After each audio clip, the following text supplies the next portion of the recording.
Oggi mi vedrete correre come un matto per prendere al volo la canna da pesca e recuperare un pesce. Ma di cosa si tratta e cosa ha mangiato? Cannolicchi, cozze oppure cefale vivi. Oggi abbiamo la possibilità di pescare in una zona dove i pesci ci sono. Infatti questa è una zona lagunare, ho già registrato alcuni video e in questo periodo ci potrebbe essere di tutto, dalle orate alle spigole, quindi principalmente mi aspetto qualche grossa orata, però l'acqua è ancora molto calda. Proveremo a pescare con due canne innescate con cannolicchio e con la cozza, dall'altra parte invece voglio provare a pescare con il cefalo vivo e vedere se riusciamo a catturare qualcosa. Mi trovo in una laguna del sud della Sardegna, dove solo chi è autorizzato può pescare. I pescatori qui hanno la concessione e vendono il pesce che catturano e lo cucinano anche nei loro turismo, dove tra l'altro si mangia benissimo. Come vedete qui c'è un intrico di canali che passano un po' da tutte le parti e dove ovviamente il pesce può girare.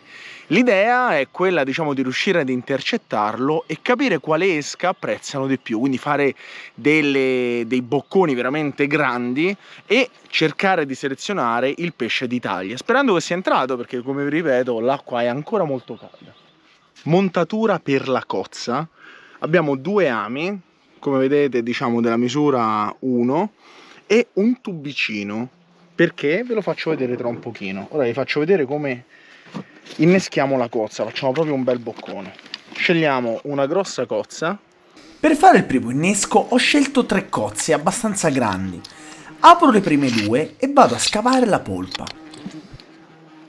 Il tutto mentre decine e decine di vespe cominciano a girarmi intorno.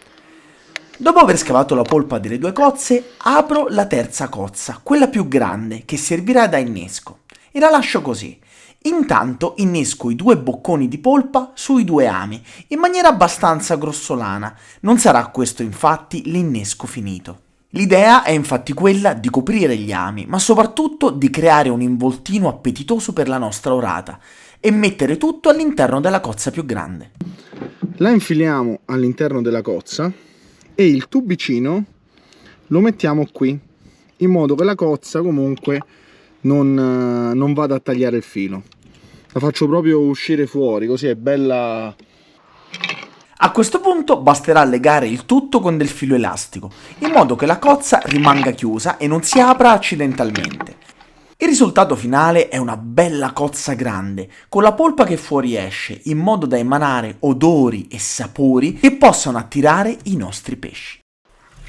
Faccio così il primo lancio con la cozza. In questo punto non è necessario raggiungere grandissime distanze. In questi canali, infatti, il pesce dovrebbe girare senza troppe difficoltà. L'orata è molto sospettosa, quindi lasciamogli anche un po' di filo morbido. Dobbiamo essere pronti ad intervenire, diciamo, appena mangia, perché lei prima andrà a schiacciare, diciamo, sia il cannolicchio che la cozza, e poi, se siamo fortunati, diciamo, un amo gli rimane in bocca. Allora a questo punto, diciamo, la ferriamo e inizia il combattimento. Ovviamente mano a mano che lanciamo le esche, che gli animali si avvicinano, che i pesci si avvicinano, il pesce chiama pesce, perché poi effettivamente qui potrebbero essere ovunque le orate. Allora adesso voglio fare l'innesco di 2 cannolicchioni.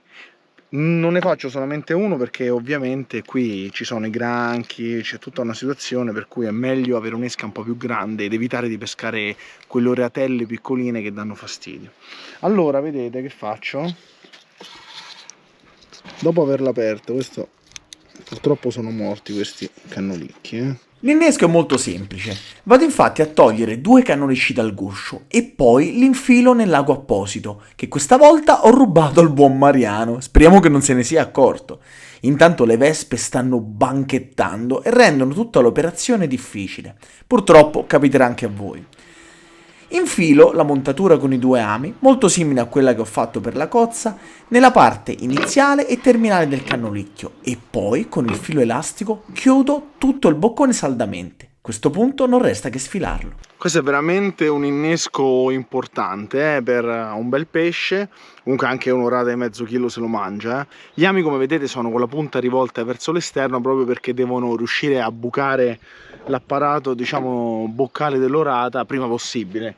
Ora questa voglio lanciarla proprio al centro dei canali, lì.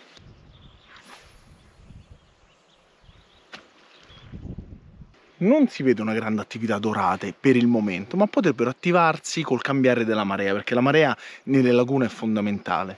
Per il momento decido di non lanciare la canna per le spigole, sperando che l'orata mangi presto. Per passare il tempo ho anche preparato un retino per provare a pescare dei piccoli granchi, ma questo non è affatto piccolo, però sicuramente ha delle grandissime abilità da scalatore. Dopo qualche minuto la canna di destra fa un impercettibile movimento. La osservo per una decina di minuti, ma nulla più succede. Allora decido di recuperare. L'orata è venuta e praticamente ha schiacciato la cozza, però qualcosa non gli è piaciuto. Dopo una decina di minuti è andata via, però guardate che lavoro. Ora quasi quasi gliela rimetto proprio così e la lanciamo, vediamo che succede. Mangiatina proprio lei si è andata a rompere il guscio, però non c'è più andata. Comunque la cozza è sempre micidiale. In realtà di tempo ne passa tantissimo, non succede più nulla. Allora cominciamo con la canna per le spigole, perché un cefaletto sono riuscito a recuperarlo. Vi faccio vedere una montatura che funziona sempre, poi magari ve lo faccio vedere anche in altri luoghi.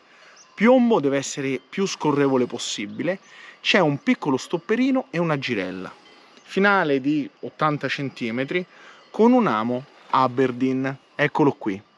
È importante che sia questo l'amo, mi raccomando, perché se no rischiamo, diciamo, di avere le abboccate, ma la spigola poi ci mangia tutto. Sembra una pesca facile, e lo è, ma dovete fare molta attenzione. Ora, come inneschiamo il cefalo? Lo pungiamo in una zona qui dietro e poi passiamo l'amo così. Come vedete l'amo si trova nella zona della testa del pesce, perché la spigola mangia il cefalo al contrario, quindi dalla testa, e praticamente poi se lo trova in gola. Se siamo bravi e facciamo le cose per bene, sarà impossibile che si slami. Ora lanciamo verso lì.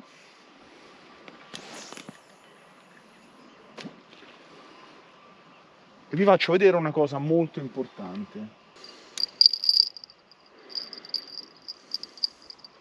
Ora bisognerebbe stare vicino alla canna, perché è una cosa molto delicata qui.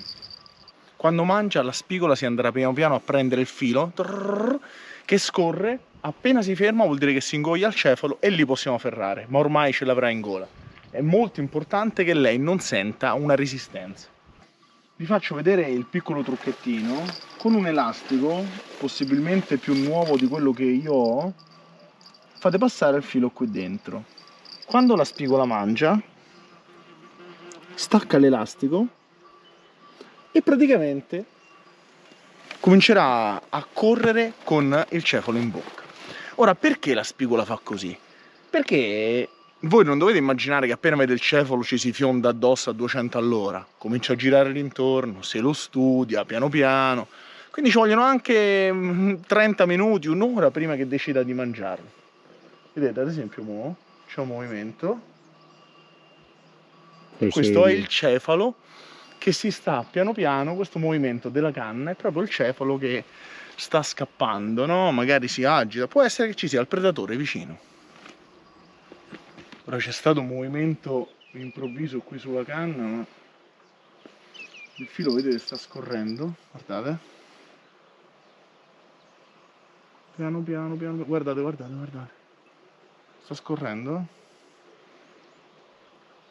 Vediamo se...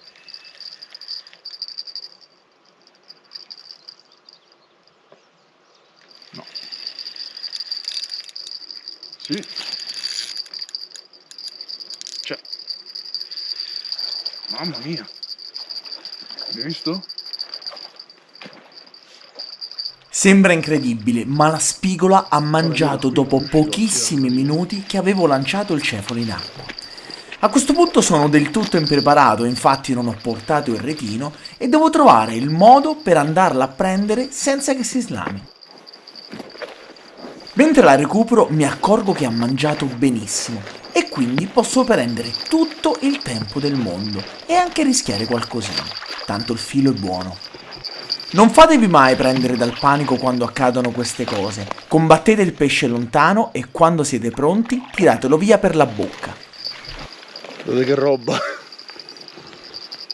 Avete visto? Quando mangiano e il cefalo comunque rimane sempre l'esca micidiale. Guardate qua, se l'è praticamente ingoiato.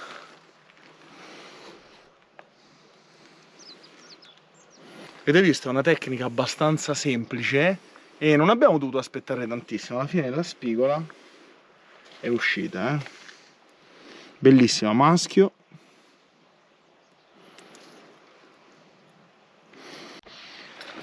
Ora vedete, il cefalo purtroppo è morto.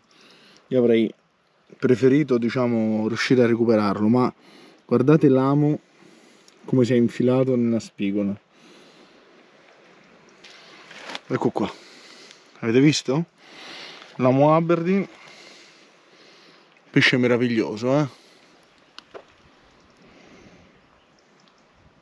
e anche un pidocchio di mare. Questo lo togliamo.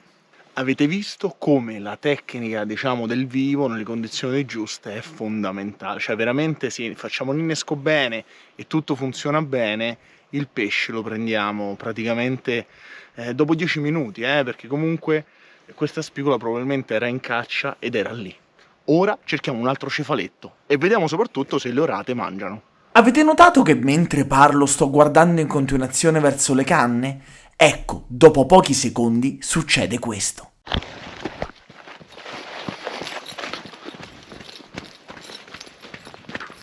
Sto correndo come un disperato perché qualche pesce ha mangiato sul cannolicchio, ha fatto sfrizionare la canna e se l'è portata tutta a sinistra. Ma quando arrivo è ormai troppo tardi. Il pesce si è slamato e speriamo che non abbia rotto tutto. Ragazzi, era un pescione, mannaggia a me che devo fare 2 cose, 26 cose contemporaneamente. Questa era un'oratona enorme, che però vedete ha mangiato, però non è rimasta allamata bene. Mannaggia, colpa mia, non ci ho creduto. Avete visto col brutto tempo? Ora rinneschiamo veloci. Ho innescato un paio di cannolicchi sempre allo stesso modo e cerco di lanciarlo nello stesso punto, sperando che il banco di orate si sia finalmente avvicinato. La cozza però è rimasta intatta e decido di cambiarla con una più fresca, sperando che stavolta l'orata rimanga attaccata. Ovviamente voi non dovete fare come me, che metto le canne di qua, le canne di là, poi mangiano i mostri e li perdo. Questa era una bella oratona sicuramente, e io correndo come uno scemo non sono riuscito ad arrivarci. Poi non è rimasta allamata perché nessuno l'ha afferrata, ovviamente. Col cannolicchio, Qui comunque le spigole ci sono, vediamo se riusciamo a prenderne un'altra.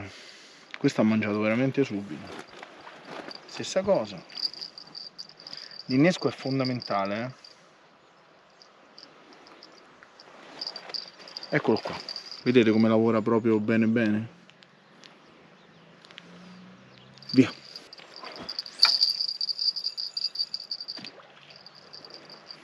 Ora io non mi sento più di muovermi, mi metterò lì al centro sperando in qualcosa. Però avete visto, hanno mangiato subito appena stava arrivando il temporale, perché comunque l'abbassamento di pressione incide sulle spigole. Passano però diverse ore e non vediamo più nulla se non le mangiate dei maledetti granchi blu. Io avevo fatto un bel innesco del cannolicchio, 2 cannolicchi, che tuttavia come potete vedere, diciamo, ne è rimasto ben poco, Facciamo un altro lancio, però poi cambio.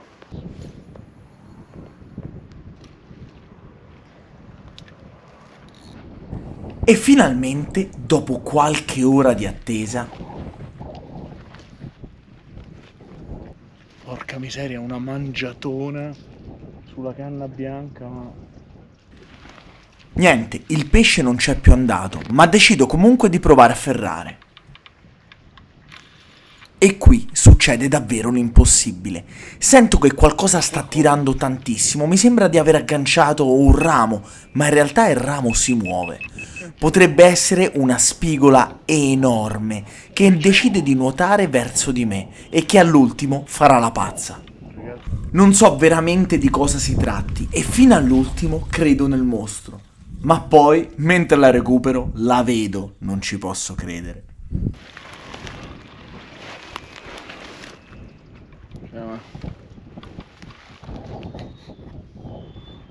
Io non ho parole, raga. Che questo pesce, cioè, tirava come un treno merci perché si era agganciato di lato. Ora lo ributtiamo, mi sembrava un mostro, mi sembrava. Cioè, tirava, ho detto, Madonna, abbiamo preso una spigola di 12 kg. Invece no, ciao. Qualche oratella c'è, però non quelle che ci aspettiamo, porca miseria. Visto che nulla si muove, ne approfitto per registrare qualche filmato in un formato diverso. Ma mentre lo sto facendo, succede questo. Cazzo! No, è gelato, metterlo orizzontale, orizzontale.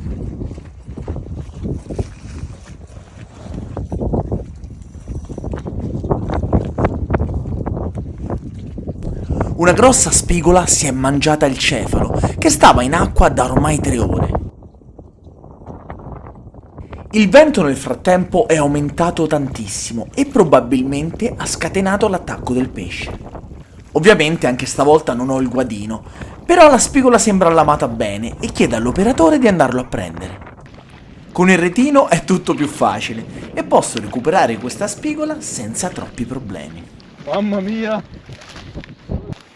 Tutte della stessa dimensione più o meno. Questa ha mangiato veramente dopo tanto tempo, ci eravamo dimenticati la canna, tant'è che avevo chiuso l'archetto perché c'era il vento molto forte, quindi abbiamo sentito una sfrizionata. Eccola qua, guardate. Se li ingoiano proprio i cefali. L'importante è che inneschiamo sempre il cefalo correttamente.